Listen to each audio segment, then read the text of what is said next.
vision of the Anointed. Self-congratulations as a basic for social policy. I mean, you posit here that they're a group of self-anointed elitists who are responsible for what in America? Well, for much of the social policy of the past 30 years and for the disastrous consequences that have followed from those policies. And who are these people? Well, there would be people in the media, in the academic world, and in politics, particularly those who believe that third parties can make better decisions than people can make for themselves, and particularly when they are those third parties. I think most people who have not been in the academic world would have to see the academics in action to realize how deeply they believe this. I can remember a conference at Middlebury College some years ago in which they were laying out these plans for how they would manipulate the poor in order to get them to do this, to do that, to do the other, and I said, who are we to be running these people's lives? And they looked at me as if I were a man from Mars, speaking a language they had never heard before. Do you therefore believe, I mean, this is almost, you know, university kind of debate. Do you therefore believe that the government has no responsibility for those less fortunate than ourselves? If free enterprise, they cannot find a place in the market economy? Well, there are many things the government can do. I think the most important thing they can do is maintain a framework of law in which people do, in fact, find jobs and find progress. After all, this is not a hypothetical question as if this situation has never come up before. I mean, look at the entire history of the United States. I mean, the United States did not become a prosperous country only after the New Deal. I mean, history didn't begin in the 1960s or even in the 1930s. And you look at the history of blacks, for that matter, you know, that blacks have come a very long way, long before the first civil rights law was passed in the 1960s. In fact, in the 5 years prior to the Civil Rights Act of 1964, blacks rose into professional and similar occupations to a greater extent than in the 5 years afterwards. So you would have, even if you look back now, as an economist and in some ways as a historian, at the civil rights legislation that was passed in 64, 65, through the Great Society, you, in terms of voting rights as well, you would say those laws, those civil rights laws, were unnecessary and counterproductive? Oh, no, no. You had to get rid of the Jim Crow system. You had to have voting rights and so on.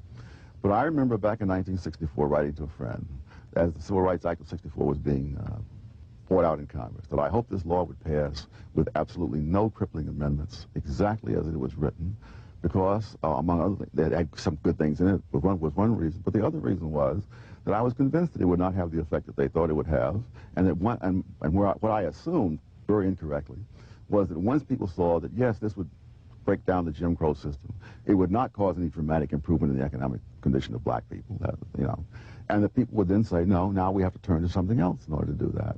And I was completely wrong about that, that when it didn't produce that result, they said, well, that just shows we need more of the same.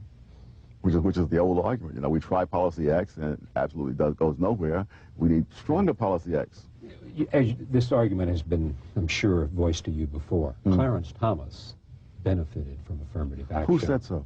Clarence Thomas says so, I bet. No. He doesn't? No, he does not. Clarence Thomas does not say that affirmative action programs helped him in terms of the educational opportunities he received? He's never said it to me.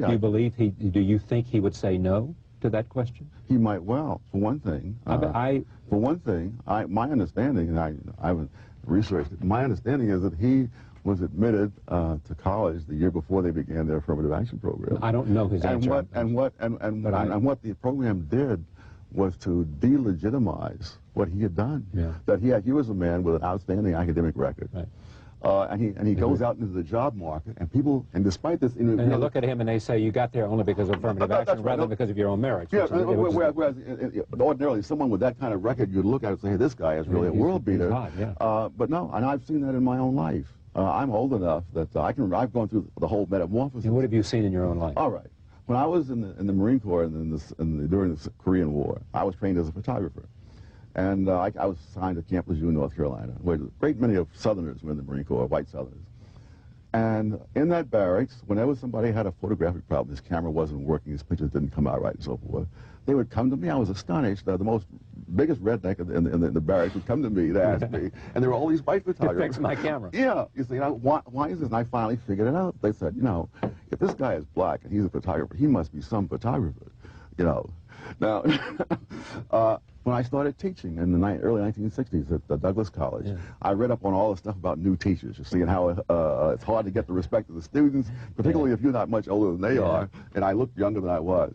And so I worried about that, you see. And I walked in that room the first day, and there was instant respect. And you know, it sort of took me aback. And I realized, no, they're saying, look, this guy, I was the first black male to teach there. This guy must be something else, you know. Go forward now, 10 years. By this time, I've completed my degree. I've written my books, journal articles, all the whole thing. I'm now teaching at UCLA. And students will come up to me at the end of the term. They'll say how much they like the course and all that. And somewhere in the course of that, there'll be a slip up, and they'll let it out that they were quite surprised that the course was as good as it was. And one of the things that struck me even before the end of the term, one kid came to me one day, and he had a passage in the book he was having trouble with.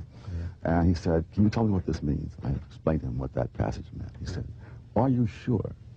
And I said, "Yes, I wrote the textbook." And he looked in the front, and he was really embarrassed. You know? But this is what affirmative action has done, you see.